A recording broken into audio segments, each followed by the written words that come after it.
and welcome to the Candidate Conversation with Joanne Hardesty and AJ McCreary. I am Shayna Pomerantz, host of Race Talks, and I'm joined here with Mr. Bruce Broussard of the Voter Digest. I welcome our candidates for this amazing conversation. This is a Race Talks event where we focus our conversation on race, the substance, nuance, and beauty of race, along with the burdens and threats of racism. Other candidate forums and conversations may be race neutral or race invisible. We are not. Race Talks does not endorse candidates, and we host these conversations as a means to talk about important issues of race with candidates who will influence policy and the rule of law for all Portlanders. The purpose of this conversation is to highlight this landmark moment of two Black women running for separate city council seats in Portland, Oregon. It also speaks to a growing dynamic of Black women running for office and being appointed to high levels of leadership in our country.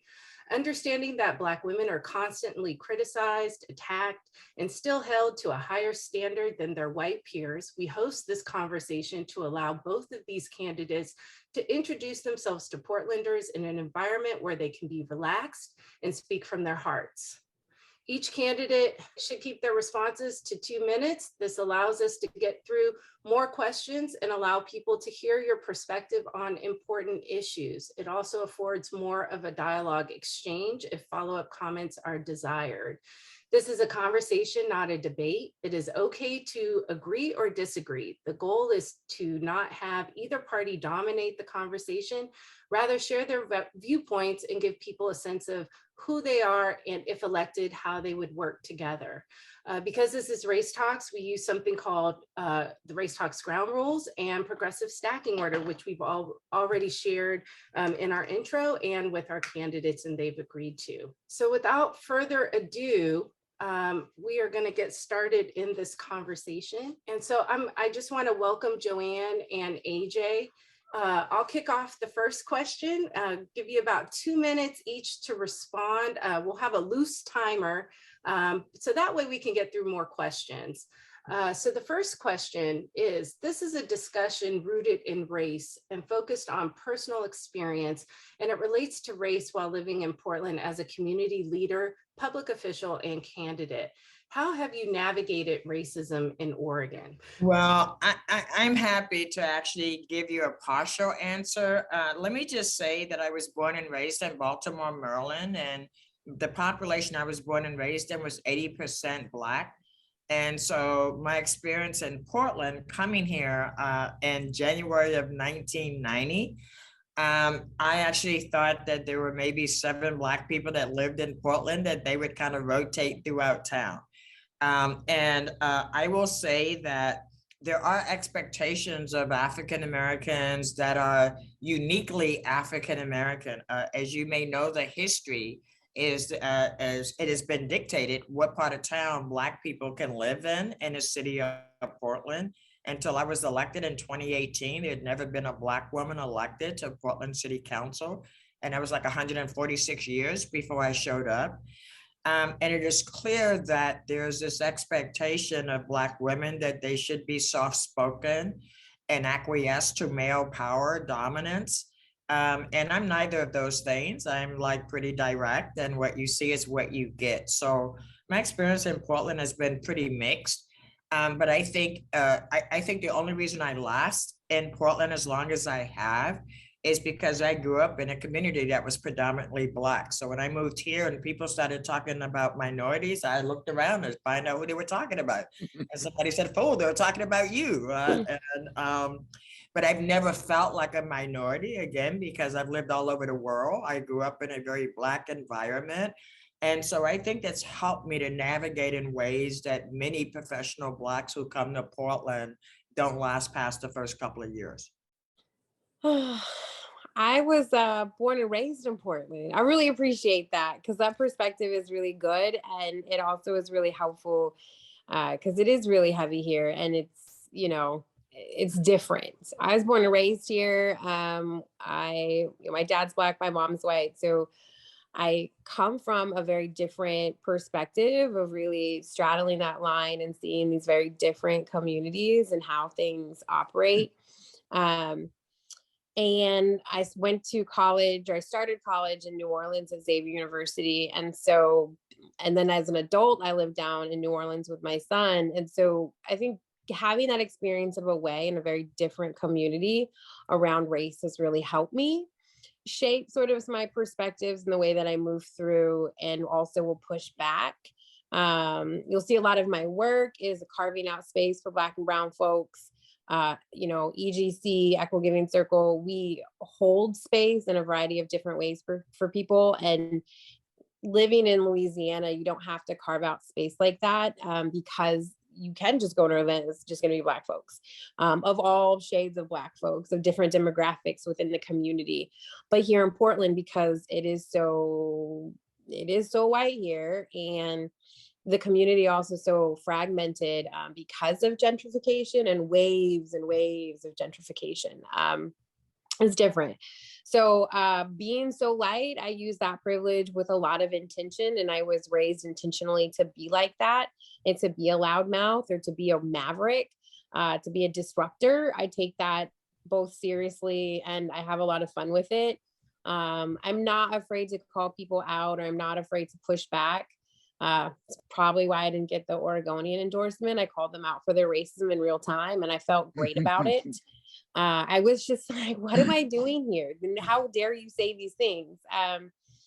So for me, it's really, it's intentionality around pushing back. And I think because I'm able to be intentional, it really helps me navigate that space, being from this community, and navigating race in Portland in the way that I have. I think that lends to a lot of benefit in City Hall, just because I have a unique perspective, and because I both understand a lot of the systemic stuff, and as well as cultural from both sides.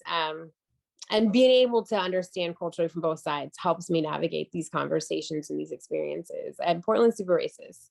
And if it's super racist for somebody as bright as me, dear God, like that's very, very, very scary, just to think on a broader perspective, a broader, way. Question. I have a follow-up, because you both mentioned being Joanne, you're born in Baltimore, which is kind of the northern South. I mean, it's that right at that Mason-Dixie line. AJ, you've been in New Orleans. And so one of the things that there's a lot of conversation around is, one, the intergenerationalness of how we come together as a community. You both are coming in as two spectrums of generations, how you come into this work, but also colorism plays a factor in how we are perceived in our Blackness and how we navigate the world as Black women. And so I'm wondering if I can just have you expand a little bit more about your experience around ageism, colorism, Threads,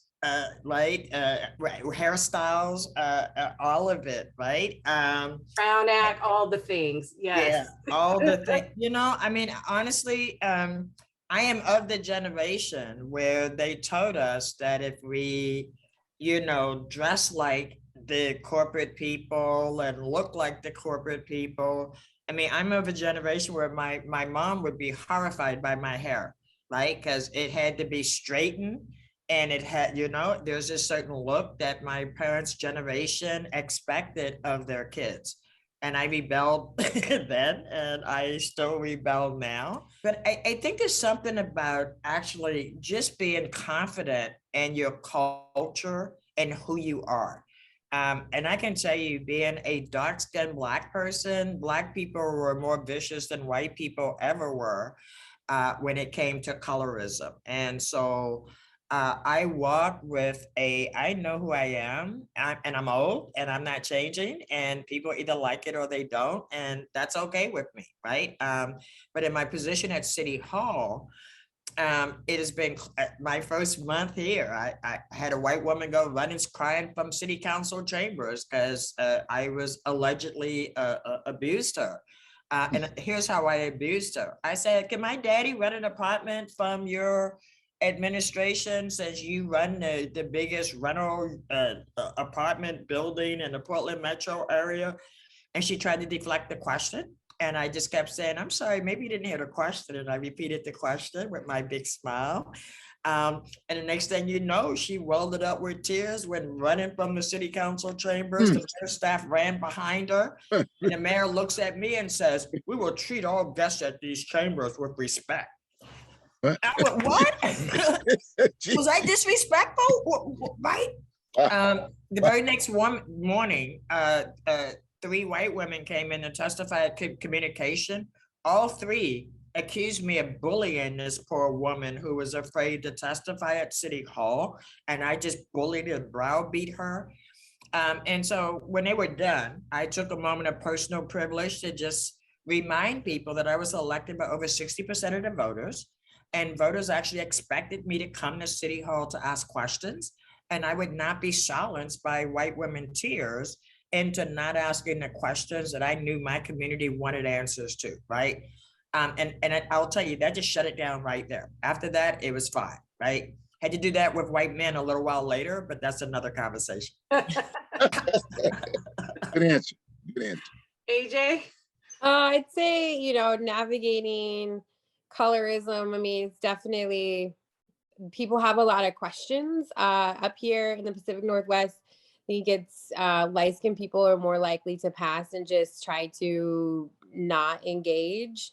That's not my vibe, and that's not how I was raised. And I'm very proud of my heritage and who I am. So it is also about confidence, and also just, I think, really knowing myself, both when it comes to race, when it comes to, you know, my gender. I actually was told at the beginning of this journey for me to tone down my gender. And I was like, whoa, but I'm a mom. And like, that's horrible advice. Also, do you over there? That's like, I reject this. How do you And I tone think, down your gender? I wouldn't even know how to tone down the gender. What does that How look does like? that work? I literally was like, can we shut down this conversation?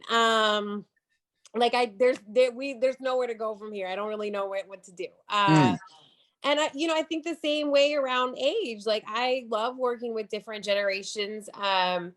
You know, on this campaign trail, I've gotten some really great advice from folks within the silent generation. I've had a ton of people in the boomer generation that have been rallying support and showing up for me. I would say exactly the same thing for Gen X and millennial, and Gen Z.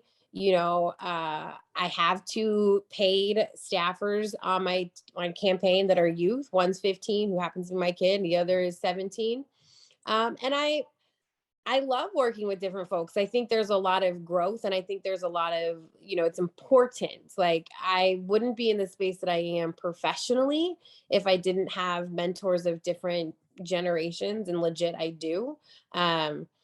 Like, some of the first people that I call when I'm stressed out, whether it's personally or professionally, are, you know, people in their 60s and 70s. You know what I mean? So I think there's just there's a lot of strength and beauty and just leaning into this is who I am, and this is what it is. And in this space, it's also, you're expected not to. Like, I lean back to that advice of like, tone down your gender. And I'm just like, ooh, that is the exact things I don't want to prescribe to. Like, I want to be who I am. And I also know that people have supported me through Equal Giving Circle, support me through, you know, Mom Block, support me, you know, just with the art stuff that I've done, and do support me as a mom, and have supported me as a candidate, because they know, like, I know who I am, and that I am authentic in that, and that I have no problems pushing back, and just, you know, that's not something we have to worry about. There's other things that we can, you know, focus on. So I think there's a lot of, you know, there's a lot of beauty and strength in being confident, knowing who you are, and also just really not getting out of that. You know, I'd say being a millennial, I think there's some really great things that come along with that for me. Is when millennials are not 12, we're in our 30s, our late 30s. And also, we have a different relationship with work-life balance. We have a different relationship with boundaries. Like, the press is furious with me that I'm having boundaries, and I don't care. And I'm like, I'm running for City Hall. I'm not running to like be in relationship with you. And you can feel however you would like to feel about that. And I will only respond to email, because I have things to actually do. And so I think that there's a lot, like, there's things that I constantly learn from older folks and vice versa. Like, I think that's the really great thing about being able to be multi-generational, and also why we need to have more multi-generational vibe in City Hall. We need some younger folks that can, push some different ideas, is also to learn in that space, because truly it is going to be the millennials that are going to be taking over and stuff. And we need to start having these working relationships in important spaces like City Hall and state legislators, etc. So I think there's a lot of beauty in it. And, I'm not a baby. Number two, let's see. Portland has a white supremacy problem here. What work have you done personally and professionally to dismantle white supremacist systems? How will you ensure the safety of your constituents of color when Patriot Prayer, our Proud Boy, and other white supremacist groups continue to gather and terrorize the city? I want to start with, maybe we'll start with candidate AJ. I'll say candidate because you're still running, see? Yep, candidate AJ McCrary, running for seat number 2. The work that I've been doing both with Mom Block, Race Talks, and Equitable Giving Circle are all important work to help dismantle white supremacy norms and culture. Through Equitable Giving Circle, we are a reparations-based organization that does food justice, housing, and community wellness. And for food justice, we have 2 large-scale programs. In total, we serve about 375 families a week. One group, about 300, is from our food delivery, and the other is through our weekly pantry. This is a space that is just for BIPOC folks, for Black and Brown people, and really intentional to carve out that space and to offer long-term services and build relationships. There are a lot of organizations in town that do stuff. There's a lot of Black legacy organizations, but most of them don't focus on just food justice or direct impact now. They're doing larger systemic stuff. They're leaning into education. They're working on policy, which is all really important. So we're sort of now doing a little different part and getting to work with some of those folks, which is really amazing and exciting to carve out more space in Portland for Black and Brown folks, not less, because we need more. Our large scale community events is all about healing and creating space for Black and Brown folks, as well as we do education online through 3 different programs. And just for the community in general. And so I think that's a really big part of it. Mom Block is a mutual aid group, and it's just about Impact Now support, and really operates in a very mutual aid space. And I've been working, doing, development work, a lot of artwork, a lot of art activism for Black and Brown folks and carving out space. I'm on the board at STEPS, and it's really about bringing in money and creating more scholarships for Black ballet dancers. And, I love doing development work, and it's very, very intentional about having these development skills and really working within our community. Like, once I started in development, I had worked my way into that. I really was like, I just want to do this for Black and Brown folks. I want to do this for our community. And so I have, and I'm glad and grateful for that. And I definitely want to take that to a larger platform. And the thing about supporting Black and Brown folks is that everybody gets supported through that work. And Portland is such a small community of Black and Brown people that there's just a great opportunity for us to really heal, and then also be healing everybody along the journey. So I've been doing that work, and how am I going to help, shut down the Proud Boys and all of these different extremist groups. I mean, there's a lot of work that has to be done with that, both with working with our law enforcement, education, and also community conversations. I think that's something that we really should be leaning into at a larger level, like both with our neighborhood associations, just the City Hall in general. I'm definitely there should be this is a sanctuary city, which means that we've agreed that this is a place where we want to, for folks to be safe for a variety of different reasons. And we want to have the resources and the support for that. And that means that we have to actively, loudly say no to racist and extremist groups. I think that's also being able to work together as the city council to do that. And we have some folks on city council, Joanne, that are very loud and pushing back, and we have other people who are not. And so we need to make sure that we have people in that space that can rally next to, Joanne, who has done so much incredible work in City Hall over the last not even 40 years. It's Right. been amazing. Just to, to help push back and to also help be the voice of reason in education, because I think those are all of some of the components in pushing back. And I'm sure there's things that I don't know that we can do that I will get to learn in real time. And there's, but I'm definitely like, we cannot allow this, and we cannot be creating space, because right now when they're here, they're pushing, they're showing up and starting stuff. Many folks in our local government are just allowing it or looking away or supporting it. Commissioner Hardesty. I appreciate AJ's words. Let me just say, in my 3 years and 4 months here at City Hall, we have seen white nationalists show up in our community in ways that have been absolutely terrifying. And as a child of the civil rights movement, I mean, when I was a kid, I saw the powers that be, police and sheriffs and other authority figures brutalizing people that looked like me because they were trying to get a good education, trying to move into good housing, trying to actually have economic independence. And so I grew up with that on the evening news every single night as a child. So that has always had a huge impact on me. Watching people who were supposed to protect and serve us all decide that their job was to protect white kids from having to sit next to Black kids in a classroom. And you would think that we'd come a long, long way since that time. And all it took was a crazy man, 45, to be in the highest office in the land. And what we learned is that what we thought we had won was actually a very, very thin protection, right? Because who knew we could undo 50 years of civil rights gains in one administration? And now there are other people that have lost their mind all over the country trying to take people's rights away. Now that I am in charge of PBOT, and this is something I recommended to the mayor when I did not have PBOT and did not have the police bureau. Now that I have PBOT, I would put the bridges up, and I would actually inconvenience everybody when I heard there was going to be a white supremacist rally. And I would make sure that every car that had a visible weapon was stopped and questioned and searched to ensure they had a concealed weapons permit.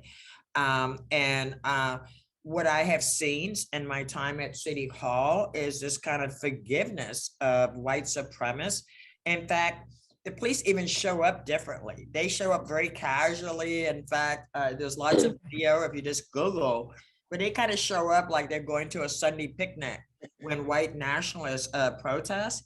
Yeah. But don't let them hear about a Black Lives Matters protest, and all of a sudden you got 20 people in riot gear, and 30 seconds after it starts, they declare a riot, right? So, so what I know is that we have a police force that I actually worked with the mayor to actually commission a study to determine how embedded white supremacy was within Portland Police Bureau, whether or not they were resistant to change, and whether or not there was racial disparities in how they policed in the city of Portland.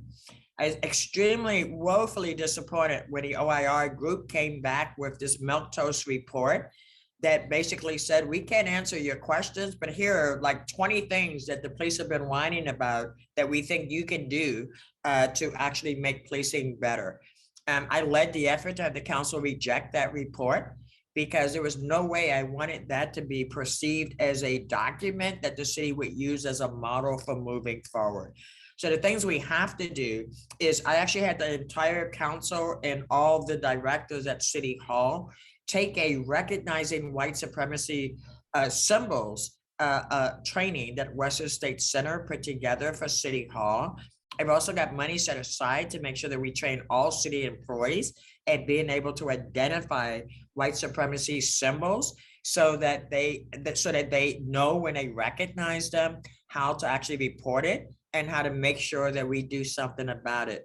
I sent the police chief about a year ago a picture of one of his vehicles that actually has a white supremacy sign and embedded in the logo. And it was on one of their trucks. And I sent the picture to Chief Lavelle and said, so who authorized this white supremacy symbol on the side of your Portland Police Bureau vehicle? I don't know.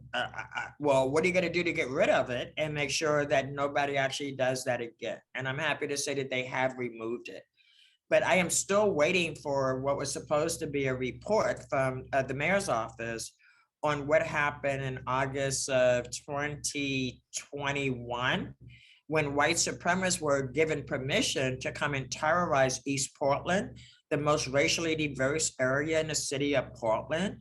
And the police, even though they had required long hands on deck, they had 400 officers on duty, but didn't think they should actually send any of them, other than 3 on a truck with a loudspeaker, to address the white supremacists that were terrorizing and brutalizing people in my community. We were promised that there would be a report afterwards. Still waiting for it. Keep asking for it every month. When's that report? Oh, it's coming, it's coming. The good news is that the DOJ Civil Rights Division is continuing to keep their thumb on Portland Police Bureau to actually provide appropriate accountability for the 6,000 uses of force last year, in 2020 as part of the protest. I will end this by saying, if I had not been on council, the only thing that Black people would have gained at the height of the racial justice protest would have been a holiday called Juneteenth.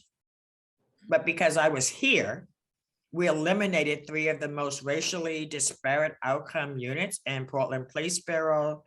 I was able to get my colleagues to support sending to voters a ballot measure to create the first independent police oversight board. By the way, by a vote of 82% of the public, they supported it. And so when people say I'm like radical and stuff, I actually know policy. I know how to get policy passed. I served in Salem, so I'm not new to how do you make public policy. But I also want to say it was 30 years of volunteer work on police accountability. So people say, oh, she just dreamed it up one night. No. It was 30 years of volunteer work that no one paid me for. And then when I came to City Hall, I came with those tools. And so I think one of the most important tools I have is a tool as a community organizer. Because what I know is if I want to pass policy, I need the community to be beating up on my colleagues to make sure that they are supportive of the policy that I want to pass. There was this perception before I got to City Hall that the mayor assigned you bureaus and you just kept your nose down and you only focus on the bureaus that the mayor assigned you. And that is not how I roll. I do not believe that my constituents live in bureaus. They live out in the real world, right? So I was never going to tell a constituent, well, I'm sorry, I can't deal with that issue because I've been assigned these bureaus and I can't actually have an impact anywhere else. I think the good news with the small donor program is it's actually allowed us to bust up this assumption about what the role of a city council member is.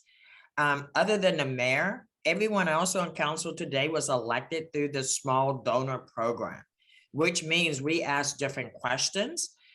We have different priorities, and it makes a huge difference in the kind of policies that are moved forward. And remember, many of my colleagues are relatively new, and so they don't know what they don't know yet, and they're feeling their way through the process. But think about when I got here, and it was a totally white council, but me being elected made it a majority female council for the very first time in the history of the city of Portland. I could not have imagined when I got elected that 2 years later, a mere 2 years later, there'd be another Black male and a Latinx woman serving with me on the city council. And honestly, I think that's why the downtown business interest is terrified and trying to spend $700,000 to prop up a weak candidate, because that weak candidate doesn't have the breadth of experience that I do. But he's more appealing because he will regurgitate the party line about we need to put more money downtown Portland. So yes, it is good when the people elect the people to city council and not moneyed interests. Mhm. Good job. Can we jump into that question? Let's talk We're about gonna run out of money. time. There's a Let's lot talk to about talk the about. Oh, money. yeah, no, Let's this talk is about good. the procurement process, so I need to call you by your title, we're friends in real life. Hey, no, you can all of call me us. whatever So, you want to, Val. It's all Commissioner good. Joanne, I've heard you say publicly, that just that very thing, that the business owners, downtown are very scared because you've been asking a lot of questions. AJ, conversely, I hear you say, math is easy. This is not a difficult concept for people to understand. So can you speak to us more broadly about what's happening with the procurement process, as well as the allocation for funding for accessible transportation? I had a very nicely fancy question. It's in the chat. You can see it. We But can you're just reference jumping it. in. I noticed. But we just, we amongst It friends, did now. so we just gonna jump in. It's all good. I know Yeah. we're friends, so we But- don't oh, yeah. have to be Residential and so formal. healthcare, the Portland response team, houselessness. I mean, all this ties back into resources, who is hired, who the city contracts with, how is that determined? So let's jump on So into let that. me do a very short answer to that question, because otherwise we'd be here all night. Let me say, when I showed up, I was actually shocked to learn that we have 12 failed programs in procurement that are supposed to benefit minority and women-owned firms. And I can tell you, it made a lot of people uncomfortable when I showed up and I started saying, so how many Black people got contracts? How many Latinx people got contracts? How many women got? And in fact, even some of my colleagues, well, you can't ask that. Well, sure I can. Why else am I here if I can't ask who is receiving public dollars, right? The good news is we've hired a new procurement director, because I exhausted the last one and he had to go back to a safer job somewhere else. But in all seriousness, it is absolutely, in my view, intentional that what we do, and in fact, just today I voted no on a proposal because we have majority contractors that have mastered the art of actually subcontracting with only white firms and putting a $14,000 flagger in as their person of color, but it's a $4.5 million contract. And then prior to me being at the city hall, Citywood actually applauded because, we exceeded our MWESB goals and we have 23% MWESB. And so I said in my first month, every time you come to council, I'm going to ask you this question. So I need you to disaggregate that. Giving me an alphabet soup tells me nothing. And unfortunately, so 3 years and 4 months later, I can tell you that those systems were put in place intentionally, and they are working exactly the way they were supposed to work, which is to allow majority contractors to really game the system.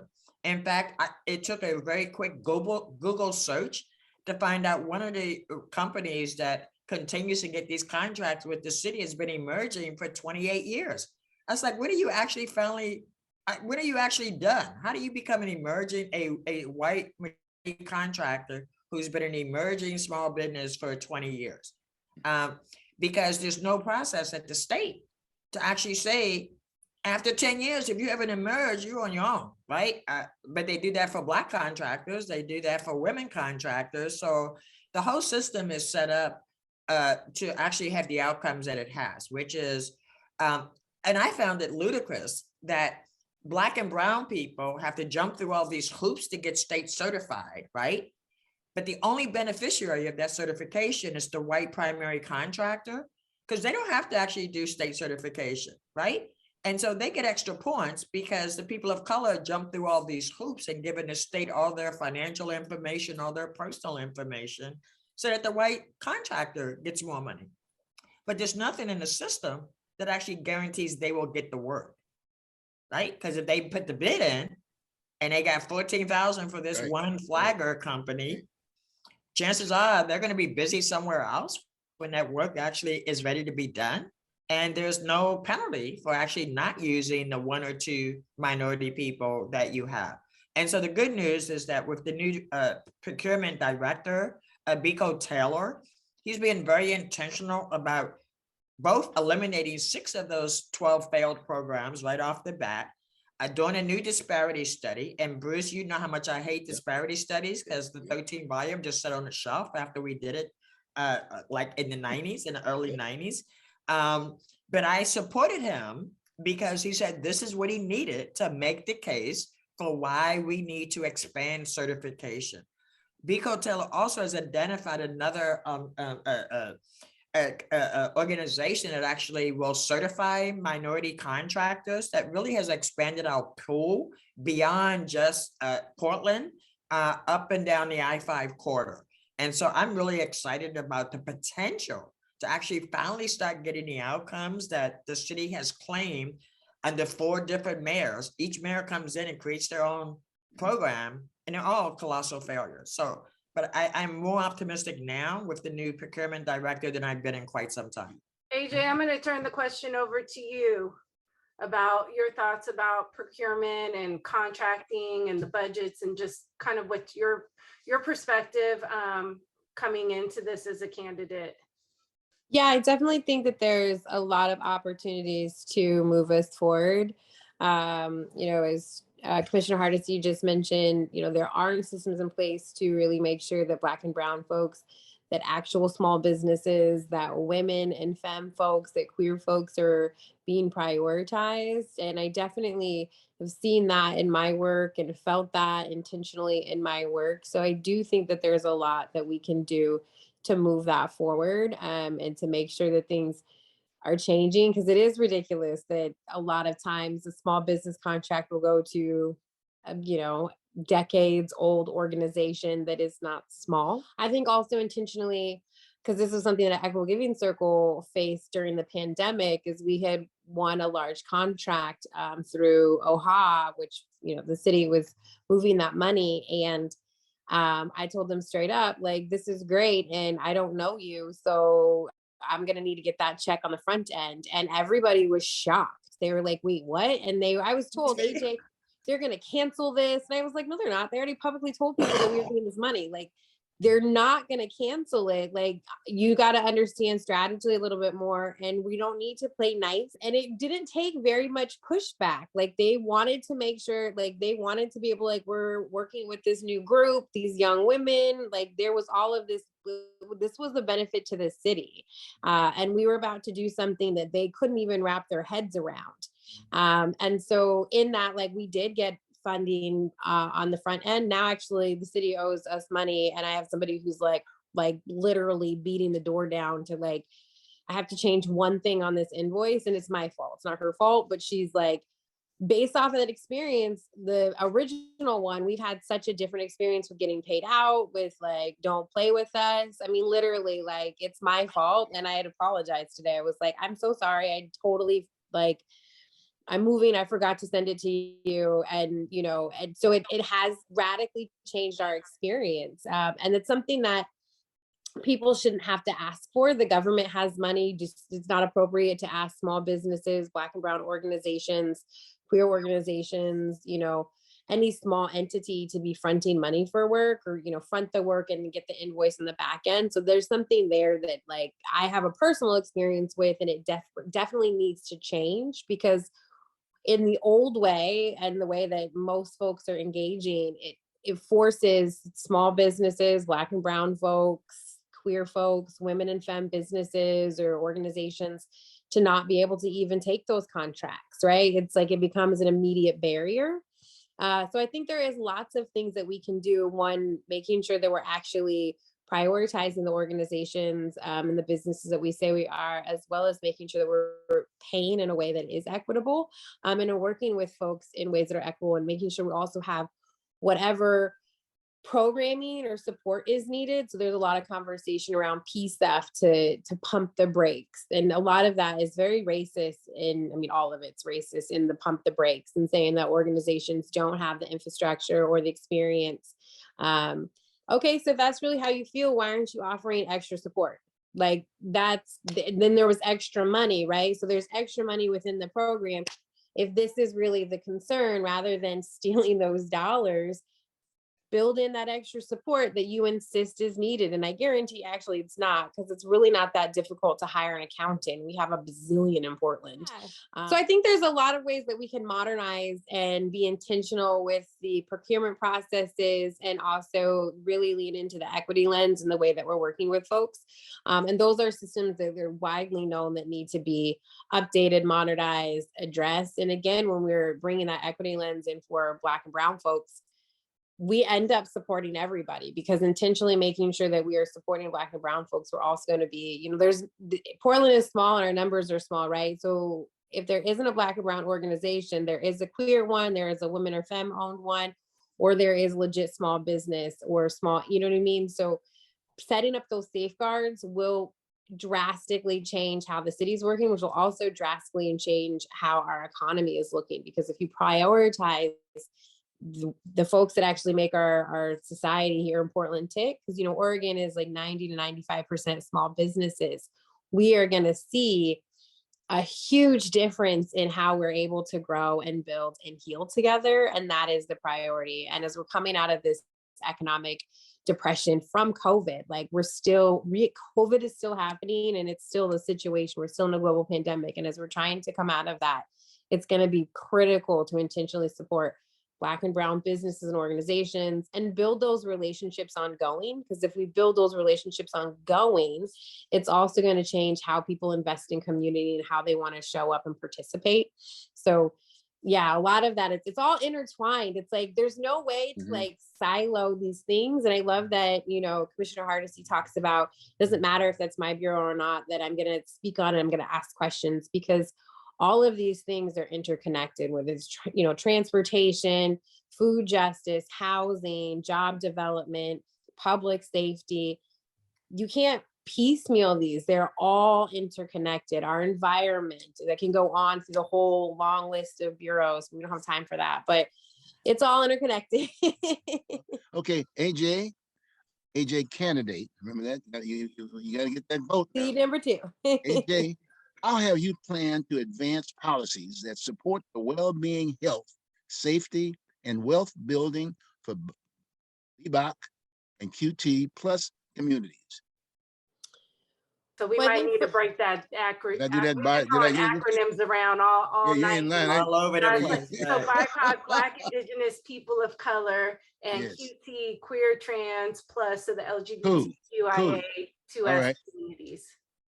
Yeah, so I think, one of the things that I really am excited to work on is that procurement process, and making sure that we are really prioritizing Black and Brown, Indigenous, people of color, as well as folks from the queer community, and really intentional around that. I think part of being able to prioritize folks and make sure that we're getting support in our community is to work on that procurement process.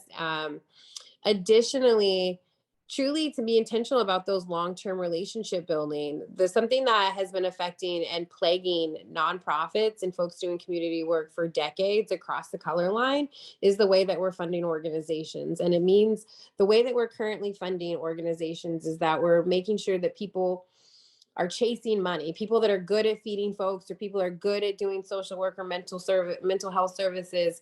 Rather than doing that work, we're having folks look for funding that's not their skill set. And we need to change that. We need to be intentional building those long-term relationships, having multi-year grant processes, so that organizations can focus on their work and building those relationships with community, and then making sure that we're just funding those and keeping that going so that they're hyper focused on the work, and not so much looking for dollars. And that'll also change and influence how foundations are funding stuff, which ultimately overall, we'll start to see a different experience. And Portland being a sanctuary city, Portland being this very progressive place, it's really important that we're modeling those things. Urban development is taught out of here.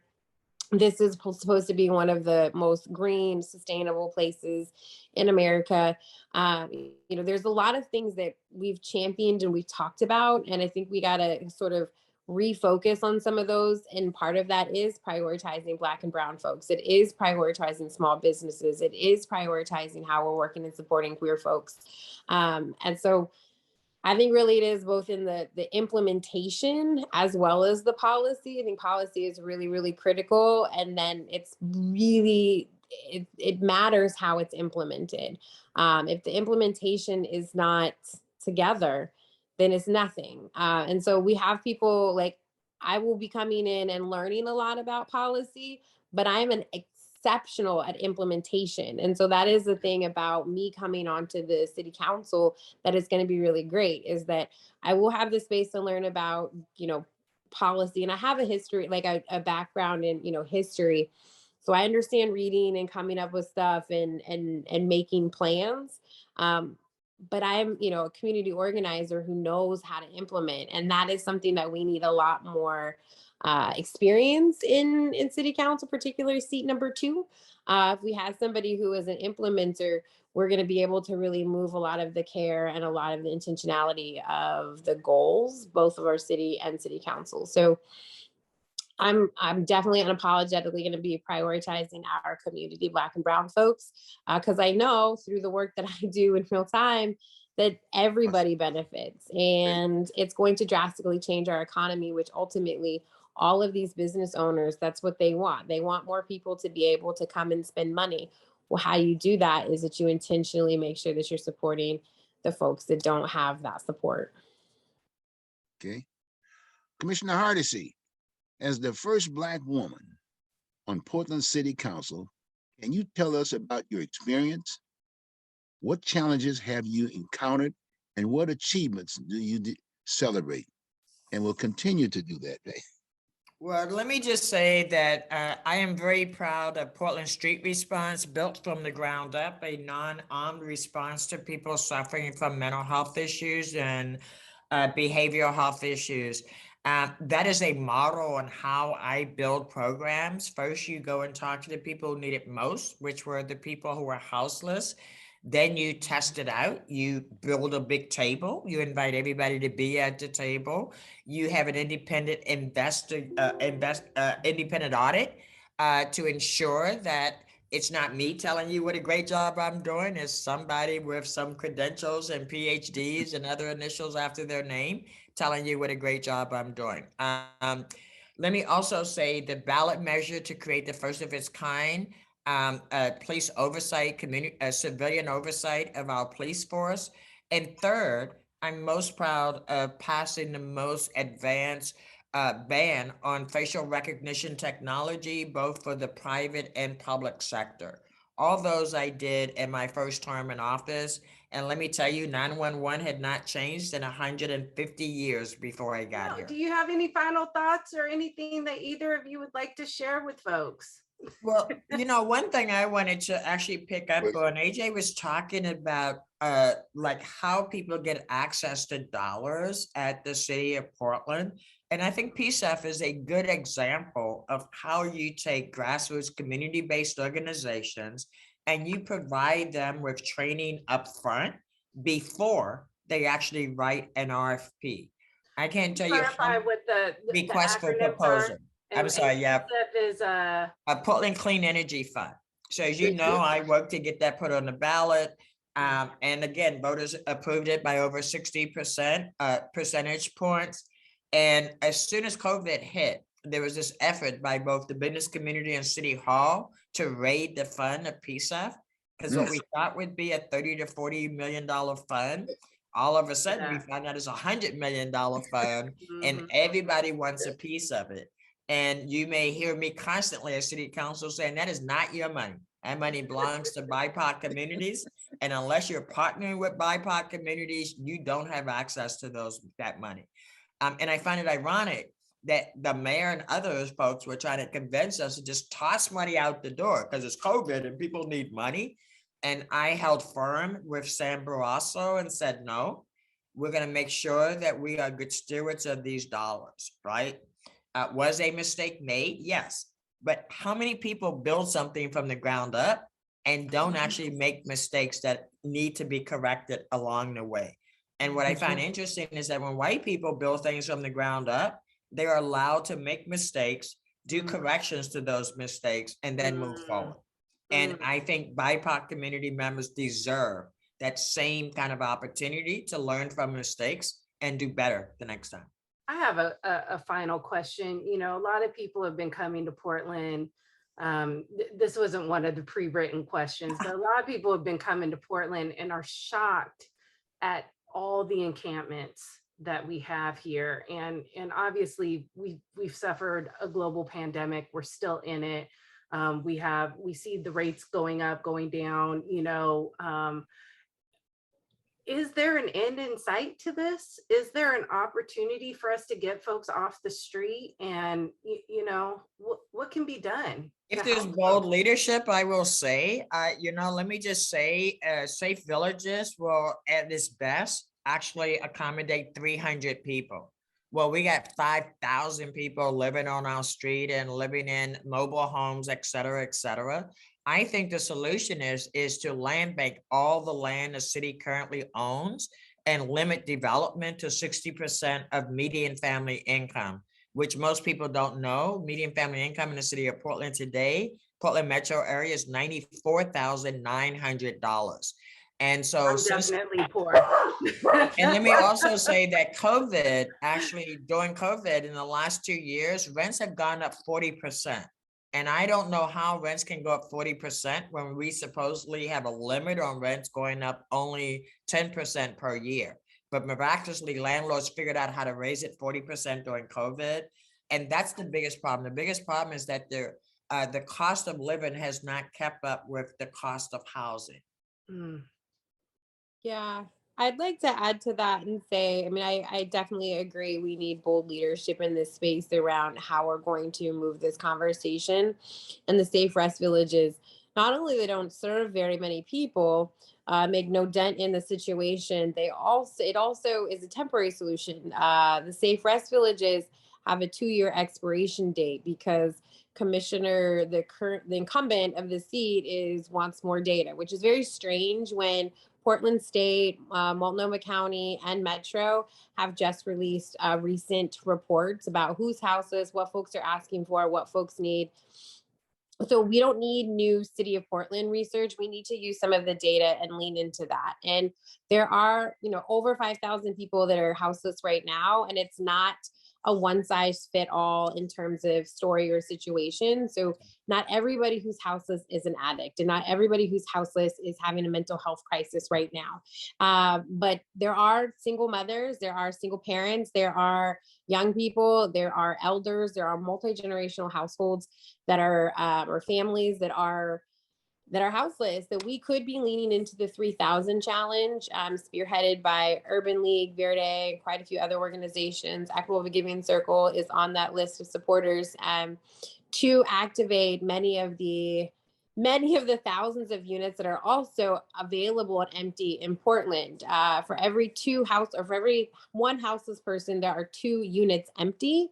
So we need to, in addition to land banking, because that is critical and is part of the longer solution, like that is the pathway to a long-term solution. And so I want to not take away from that. And part of the immediate solution is to get some of these folks that are not in active crisis, who are just in a crisis, in housing and supported with wraparound services brought to them and get things moving, while we also work with Metro and the county to make sure that we start having long-term addiction services, long-term mental health services, because we got to do multiple things at once. So we've got to be addressing, like, how can we move a majority of people forward quickly and get them on their way and supported? How do we create long-term solutions for permanent housing and permanent solutions? Also, how do we build out the support for folks who are in, you know, mental health or addiction crisis right now? So it is a multiple thing has to happen at once. And since it's not a one shoe fits all, we can't just be like Safe Rest Villages, this is the solution. The thing with the Safe Rest Villages is let's get these people out of sight, out of mind. Let's have a temporary solution. And it's really strange too, to even talk about them in terms of, this is about services first. These Safe Rest Villages are near no services.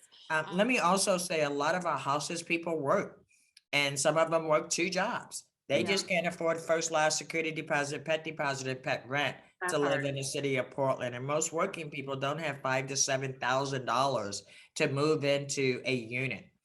The last thing is we have to stop allowing developers to pretend they're building affordable housing. When I first got to city council, every developer that showed up at council was building affordable housing. And until I asked the question, affordable for who?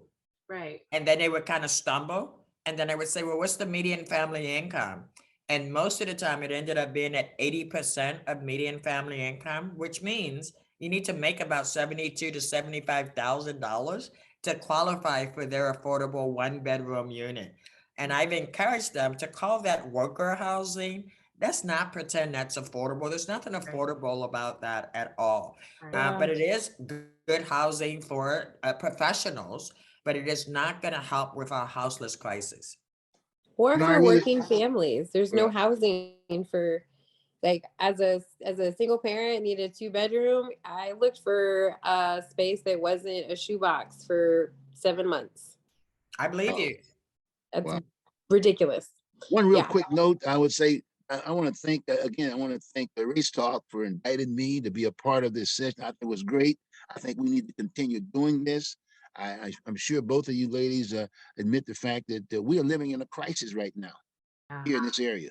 And as the old Yeah. saying goes, it's going to take the entire village, if you will, to come out of this Right. situation that we're in right now. So thank you very, very much for being part of this. And hopefully you guys will be that sitting up in that sitting up in those chairs and those diocese. And we Well, got we know they ain't going nowhere. So, sure are. As long hey, as I'm I'm here. old. I ain't they going gonna nowhere. Hey, keep I making know I'm noise old. and rattling the cages and, keeping folks on their toes regardless. So, and as mom has always said to you, Joanne, and I say this and echo the sentiment, as long as I have a space, you both have a space in Yes. it with me. Yes. So, Yes. I'm honored to know you and be in space and community with you. And Mr. Bruce, thank you for inviting Race Talks to join the Voter Digest to have this extended conversation around the candidates and creating space for 2 Black women running for city council in Portland. Like, oh my gosh, it's amazing. And can Let's I do it just say again. how much I've Good luck. enjoyed getting to know AJ during this election cycle? I knew of the Giving Circle and the Mom Block, but I had no idea the person behind it. And I just want to say that I knew of AJ's work before I ever met AJ. And when we met, we ended up like talking for a couple hours and could have talked for a couple of days nonstop. So I look forward to us deepening that relationship because we have to be the role models for the folks that are coming behind us. And Good. I am enthused that there are so many Black people who are stepping into this space now because they've seen me, they've seen AJ step out there at a time when, it was late in the game. And I just want to publicly just admire AJ for just the fact that she stepped in, right? Like she just Awesome, AJ. all in, right? Early on. And that's important, right? And it's important for other Black people to see that there's no shame in actually stepping up and win or lose, putting everything you have into it. And then continuing to do the work. Because guess what, AJ, you got a long future in this town if you want it. And I'm just so proud to get to know you. And Bruce, you and I've known each thank other you. way too long. We'd be Yes. telling our ages if we Yes. started talking about how long we've known each other. That's right. Well, I want to say thank you, Mr. Bruce. Thank you, Race Talks. Thank you, Shayna. And thank you, Joanne. I really appreciate all of you. Like, Shayna's been a mentor and a friend of mine for quite some time. And I know that both you, Mr. Bruce and Commissioner Hardis, you've done so much work in our community and laid the groundwork. And so, yes, I did jump in this race late, and it's because of folks that have come before me and have also, laid the groundwork. None of my work is my own. It is picking up the legacies, the thoughts, the experiences, the knowledge of other folks and, implementing it. So it's an honor to be in space with y'all, and I'm excited to continue to learn and keep growing these legacies and making, good change for our community, because at the end of the day, that's the goal. Awesome. In true Black Awesome. folks fashion, we have given the 5-minute goodbye. Good thing none of us are ministers, otherwise it'd be here another half I heard hour. that. I heard that. Shauna, All awesome right, job. y'all. Thank Where's you so Mom? much. Thank Thank you. you. Have a good Thank you, Mom. evening, good people.